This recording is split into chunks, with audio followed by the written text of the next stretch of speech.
Thank you all for coming. Since the last Davos meeting, the course of history has changed dramatically. Russia invaded Ukraine.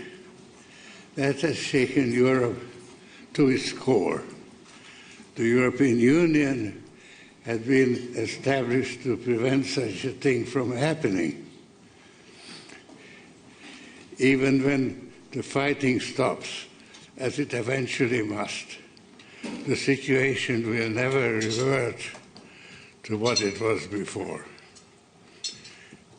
The invasion may have been the beginning of the Third World War, and our civilization may not survive it. That's the subject I will discuss today. The invasion of Ukraine didn't come out of the blue. The world has been increasingly engaged in a struggle between two systems of governance that are diametrically opposed to each other: open society and closed society. Let me define the difference as simply as I can. In an open society, the rule of the state is to protect the freedom of the individual. In a closed society, the role of the individual is to serve the rulers of the state. Other issues concerning all of humanity, fighting pandemics and climate change, avoiding nuclear war, maintaining global institutions, have had to take a backseat to that struggle. That's why I say our civilization may not survive.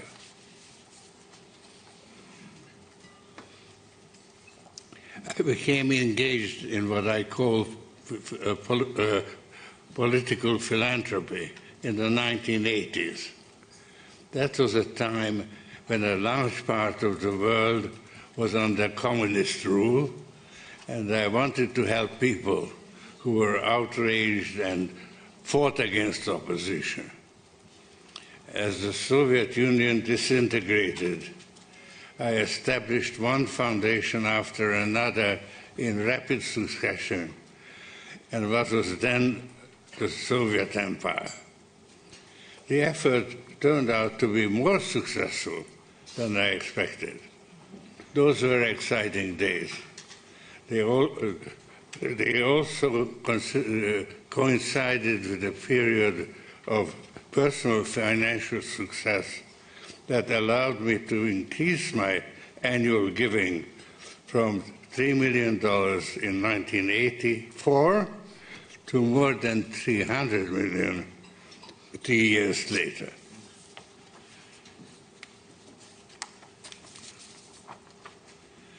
After the 9/11 attacks in 2001, the tide began to turn against open societies. Repressive regimes are now in the ascendant, and open societies are under siege.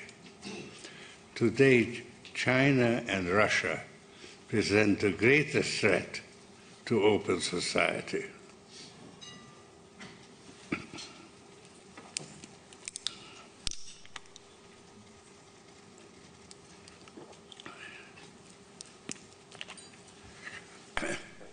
I have pondered long and hard why that should have happened.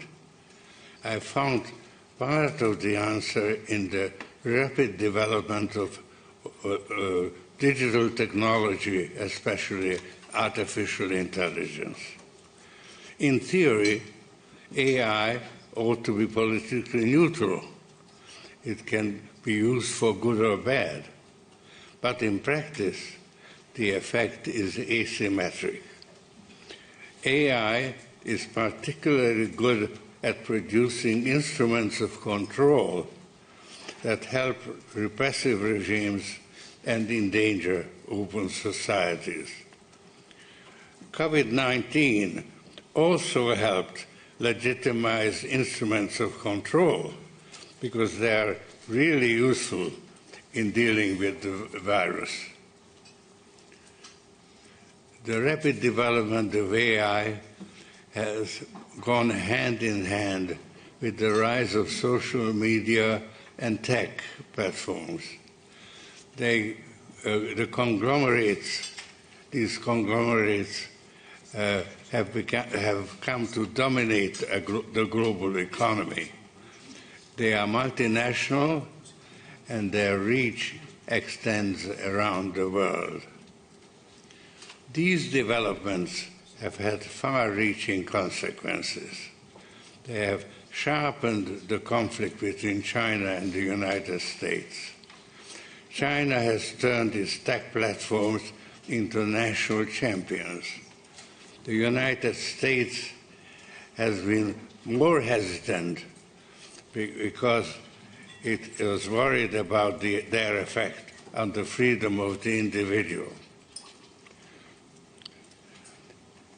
These different attitudes shed new light on the conflict between the two different systems of governance that the US and China represent. Xi Jinping's China, which collects personal data for the surveillance and control of its citizens more aggressively than any other country in history, ought to benefit from these developments. But as I shall explain later tonight, that's not the case.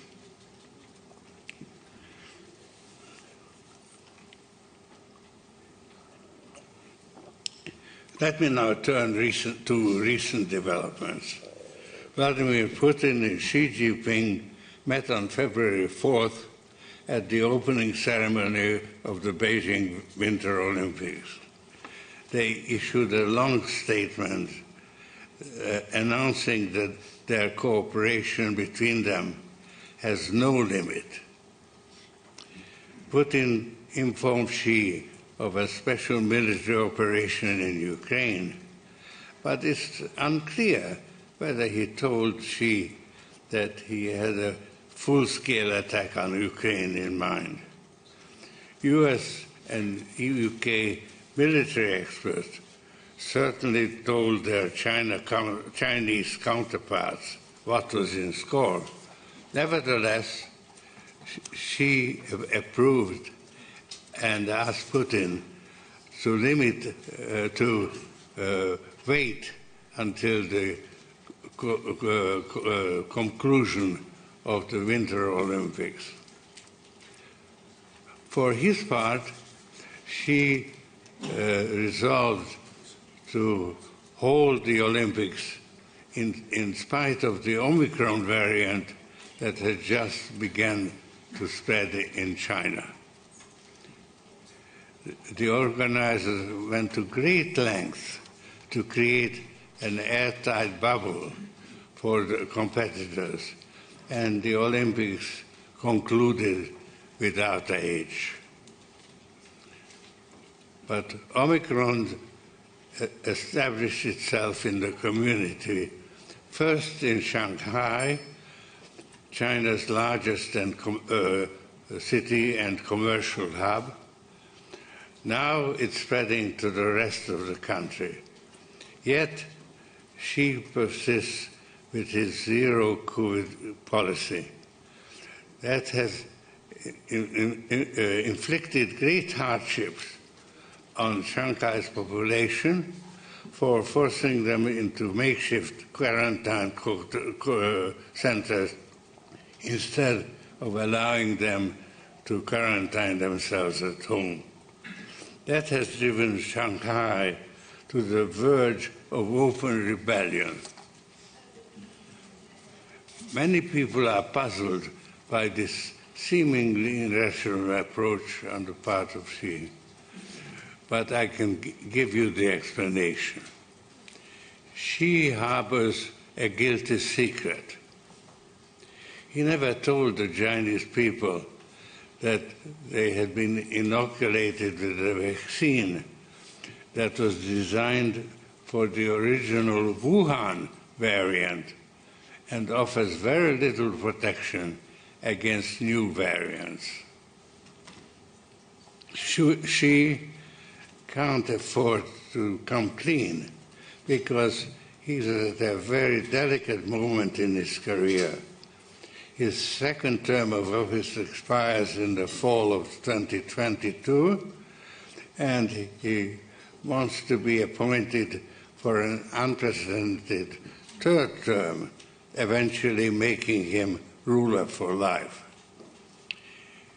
He has carefully choreographed a process that would allow him to fulfill his life's ambition, and everything must be subordinated to this goal.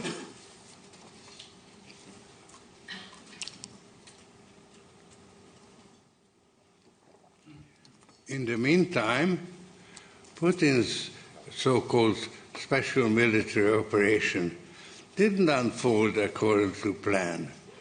He expected his army would be welcomed by the Russian-speaking population of Ukraine as liberators.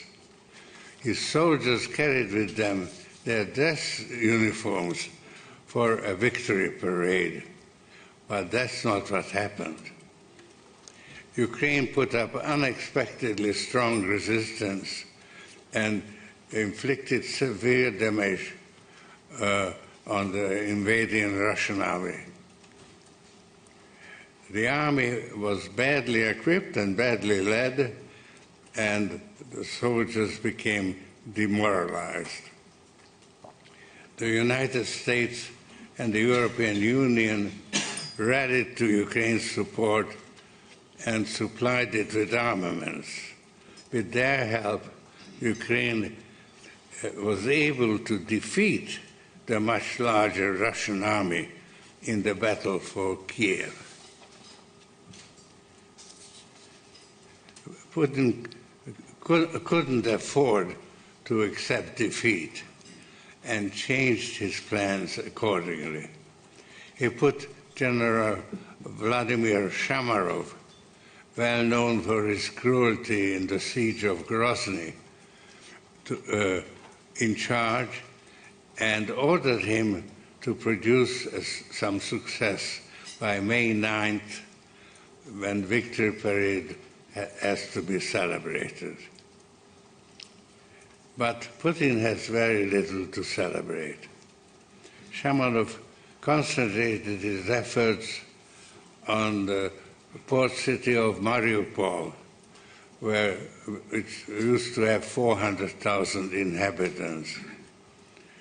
He reduced it to rubble, as he had done to Grozny. But the Ukrainian defenders held out for 82 days, and the siege cost the lives of thousands of civilians. Moreover, the hasty withdrawal from Kiev revealed the heinous atrocities that Putin's army had committed on the civilian population in a suburb of Kiev, Bucha. They are well documented, and they have outraged those who saw the pictures on television. That didn't include the people of Russia, who had been kept in the dark about Putin's special military operation.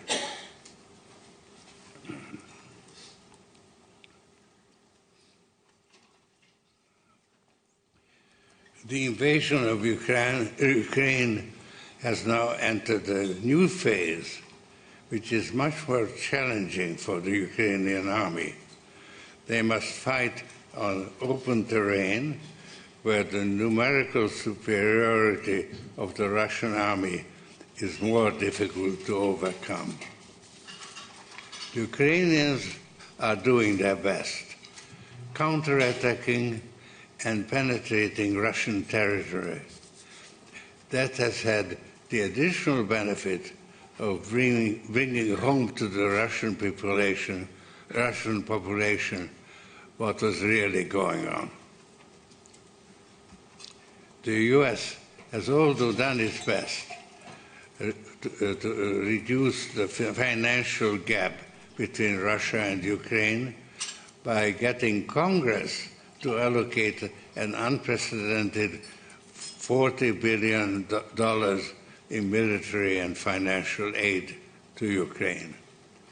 I can't predict the outcome, but Ukraine certainly has a winning chance.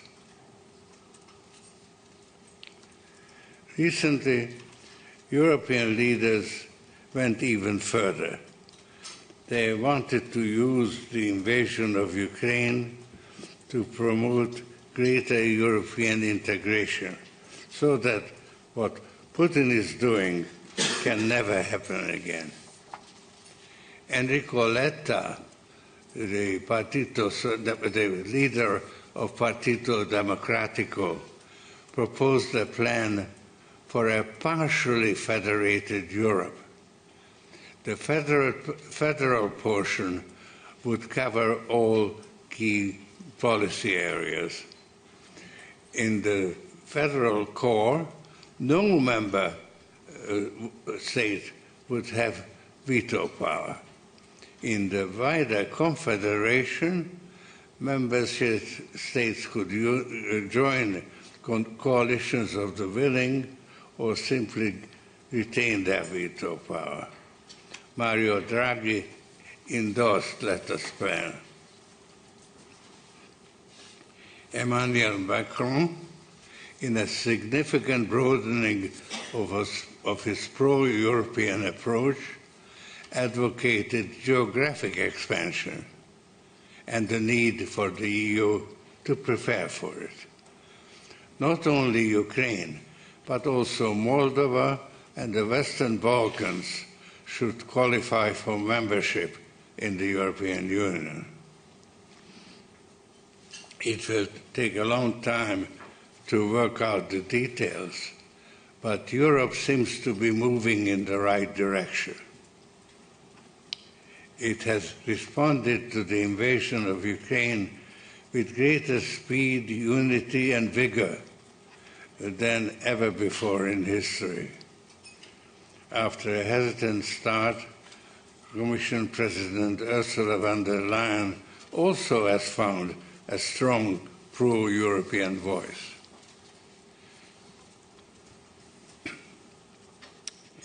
But Europe's dependence on Russian fossil fuels remains excessive, due largely to the mercantilist policy pursued by former Chancellor Angela Merkel. She had made special deals with Russia for the supply of gas and made China Germany's largest export market. That made Germany the best performing country in Europe, but now there is a heavy price to pay. Germany's economy needs to be reoriented, and that will take a long time.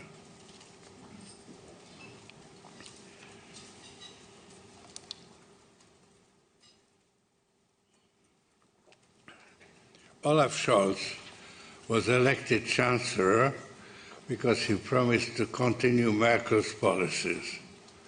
But events forced him to abandon this promise. That didn't come easy because he had to break with the hallowed traditions of the Social Democrat. But when it comes to maintaining European unity, Scholz always seems to do the right thing in the end. He abandoned Nord Stream 2, committed 100 billion euros to the defense, and provided arms to Ukraine, breaking a long-standing tradition, taboo. That is how Western democracies responded to the invasion of Ukraine.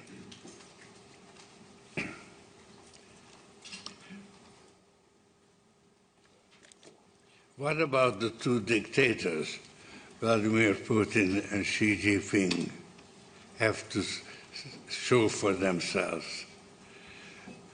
They are tied together in an alliance that has no limits. They also have a lot in common.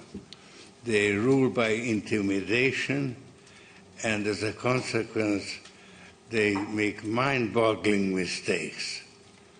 Putin expected to be welcome in Ukraine as liberator. Xi Jinping is sticking to his zero-COVID policy that can't possibly be sustained. This begins to explain why Xi Jinping is bound to fail. Given Putin permission to launch an unsuccessful attack against Ukraine, didn't serve China's best interests. China ought to be the senior partner in the alliance with Russia, but Xi Jinping's lack of assertiveness allowed Putin to usurp that position. But Xi's worst mistake was to double down on his zero-COVID policy. The lockdowns had disastrous consequences. They pushed the Chinese economy into a free fall that started in March and will continue to gather momentum until Xi reverses course, which he will never do because he can't admit a mistake. Coming on top of the real estate crisis, the damage will be so great that will afflict the global economy. With the disruption of supply chains, global inflation is liable to turn into global depression.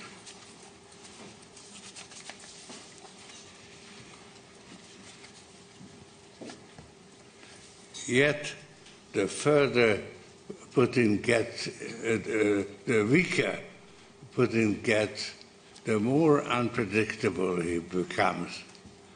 The member states of the EU feel that pressure. They realize that Putin may not wait until they develop an alternative sources of energy, but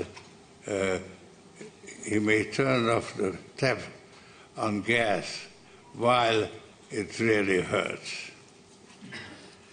The Repower Euro program announced last week reflects these fears. Olaf Scholz is particularly anxious because of the special deal that his predecessor Angela Merkel made with Russia.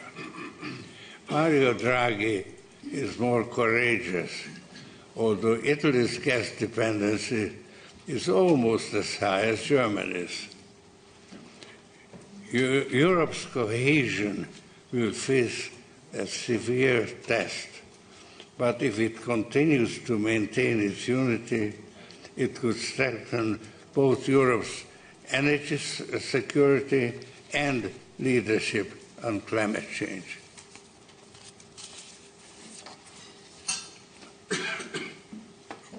What about China? Xi Jinping has many enemies. Nobody dares to attack him directly because he has centralized all instruments of surveillance and repression in his own hands. But it is well known that there is dissension within the Communist Party. It has become so deep that it has found expression in articles that ordinary people can read. Contrary to general expectations, Xi Jinping may not get the coveted third term because of the mistakes he has made. But even if he does, the Politburo may not give him a free hand to select the members of the next Politburo. That would greatly reduce his power and influence and make it less likely that he will become ruler for life.